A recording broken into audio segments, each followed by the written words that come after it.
Shalom saudaraku dalam kasih Tuhan Yesus Kristus, sahabat terbaik dalam kasih Tuhan. Bertemu lagi dengan saya Pendeta Novel Saragi, bahan PHI yang pada saat ini tertulis dalam 1 Samuel 8 ayat 19 sampai 22. Berlatar belakang kisah Samuel telah lanjut usia dan ternyata setelah kepemimpinan hakim-hakim itu dialihkan kepada kedua anaknya, ternyata situasi itu jauh panggang dari api, di mana Yoel dan Abia, anak Samuel, tidak mencerminkan atau bahkan tidak menjadi hakim yang sesungguhnya, padahal mereka adalah pengganti Samuel ketika itu. Dari kekecewaan tersebut, bangsa Israel meminta agar mereka diberikan atau diangkat seorang raja dari antara umat Israel. Kita melihat 3 yang menjadi alasannya. Yang pertama, mereka mau menjadi sama seperti bangsa-bangsa lain. Yang kedua, memusatkan kekuasaan pada satu orang ketimbang tunduk di bawah pimpinan wilayah.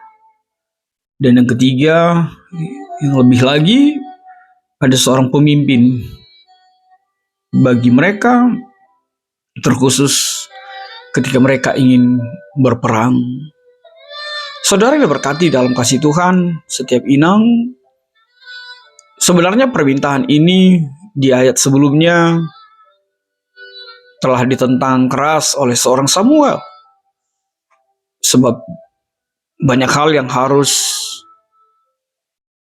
dipenuhi oleh bangsa itu, dan banyak hal yang akan menjadi tantangan berat dalam perjalanan bangsa itu.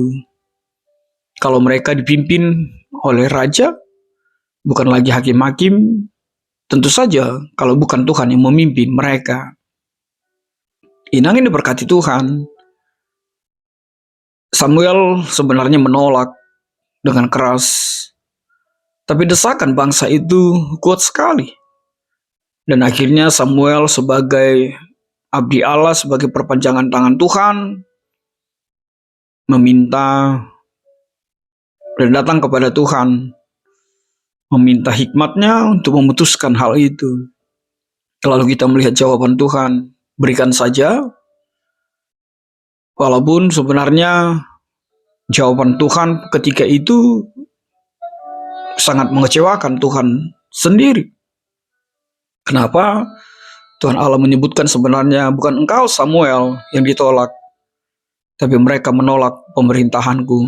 Tapi mereka menolak apa yang selama ini Tuhan lakukan sebagai pribadi yang memimpin bangsa itu.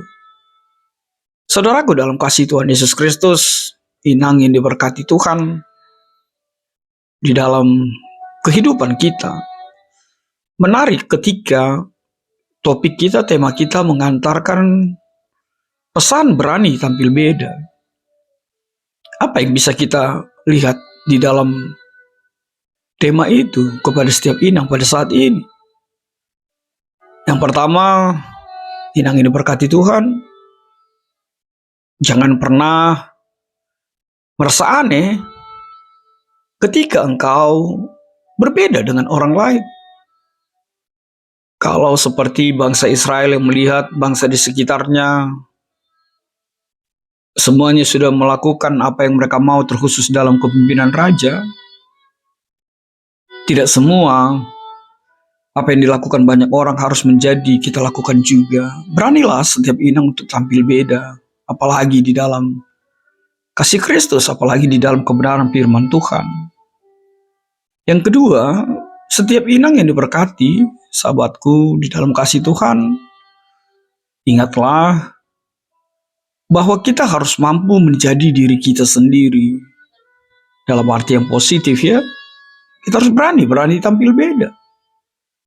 Lihatlah apa yang dikatakan Roma 12 ayat yang kedua itu. bahwa memang kita harus berbeda dengan dunia ini. Setiap inang juga harus berani untuk tampil beda. Sebab berbeda itu bukan berarti salah. Apalagi perbedaanmu lagi-lagi di dalam Kristus Yesus. Hal yang ketiga, melalui topik ini, melalui tema ini, Samuel dan Tuhan ingin mengatakan kepada setiap inang bahwa keperbedaan yang hadir di dalam kehidupan kita, biarlah itu menjadi kekuatan bagi orang lain untuk mengenal siapa Tuhanmu, menjadi kesaksian akan siapa Yesusmu di dalam kehidupan ini. Maka tetaplah berani tampil beda. Yang berikut pesan yang mau kita lihat di dalam tema ini, berani tampil beda, ingin mengatakan terkhusus kita di bumi Indonesia ini, mungkin kita adalah golongan atau kaum minoritas, dan mungkin kita aneh atau asing, berbeda dengan mayoritas atau kebanyakan orang di tempatmu, di tempat kerjamu, di komunitasmu, di masyarakatmu. Tapi satu hal yang pasti, biarlah kalau kita mengatakan kata minoritas itu, biarlah dengan minoritas itu justru kita semakin mengimani bahwa kita adalah pribadi yang Tuhan tetapkan dan Tuhan pilih untuk menjadi alatnya. Jadi bukan persoalan banyaknya, jadi bukan persoalan kuantitas, tapi ini adalah persoalan kualitas. Maka jangan takut untuk minoritas, maka jangan takut untuk sedikit atau hanya sebagian kecil. Sebab bagi Tuhan yang dibutuhkan adalah soal kualitas, bukan soal kuantitas.